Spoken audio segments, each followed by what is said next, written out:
இங்கே இருக்கக்கூடிய மக்கள் எல்லாம் கொதித்தெழுந்தார்கள், கிளர்ந்தெழுந்தார்கள்.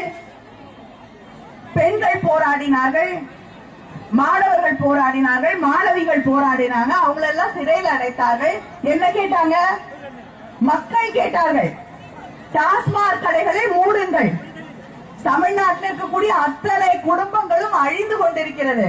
வீட்டுக்கு வர வேண்டிய வருமானம் வருவதில்லை, பிள்ளைகள் படிக்க முடியவில்லை, வீட்டு வாடகை கட்ட முடியல, சாப்பாடு வாங்க முடியல, துணி வாங்க முடியல, வாழ முடியவில்லை.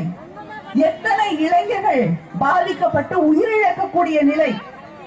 இந்தியாவிலேயே அதிகமாக இளம் விதவைகள் வாழக்கூடிய மாநிலமாக தமிழ்நாடு மாறிக்கொண்டிருக்கிறது. தயவு செய்து இந்த மதுக்கடைகளை மூடுங்கள் என்றால் அதை கூட செய்யாத ஒரு ஆட்சி ஜெயலலிதாவுடைய ஆட்சி. இந்த ஆட்சி தொடர வேண்டுமா? வேண்டாம் என்று அதனால்தான் தலைவர் கலைஞர் அவர்கள்